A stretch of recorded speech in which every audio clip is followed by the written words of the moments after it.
ავამუშავებთ ბათუმის დაუსრულებელი პროექტების ამოქმედების შედეგად აღვადგენთ დაკარგულ სამუშაო ადგილებს. შევამცირებთ ქალაქში კრიმინალის რაოდენობას. გამარჯვების შემთხვევაში დასახული გეგმები დღეს ერთიანი ნაციონალური მოძრაობის წევრებმა ძველი ბათუმის უბანში მცხოვრებ ამომრჩეველს გააცნეს. ჯორჯიაშვილის ქუჩაზე მცხოვრებლებმა ეზოების კეთილმოწყობა და სადარბაზოებში კარების დამონტაჟება მოითხოვეს.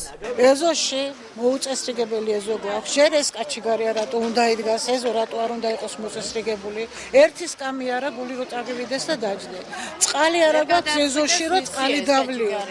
სადარბაზოში ყოველთვის შეგიძლიათ წვიმიან დღეს მოხვიდეთ, მაპატიეთ და ტუალეტის სუნია საშინელება. კარებს ვერ გააღებ ისეთი სუნი შემოდის. სამწუხაროა, რომ ამ გარეუბანში მომრავლდა კრიმინალი, მაღაზიების დარცვა და უკვე ადამიანები სადარბაზოებიდან ბავშვებს ვეღარ უშვებენ უსაფრთხოდ და რა თქმა უნდა სოციალური პრობლემები, უმუშევრობა და ერთი ყველაზე დიდი პრობლემა, რაც ამ უბანს აწყობს, ეს არის დაუსრულებელი ბაგრატიონის ქუჩის გაგრძელება, რომელიც გამოიწვევდა პუშკინის ქუჩის განტვირთვას და ამ უბნის უფრო პრესტიჟულ უბნად ქცევას და განვითარების ხელშეწყობას. ეს არის მთავარი მესიჯები, რომელსაც ჩვენ ვეუბნებით მოსახლეობას.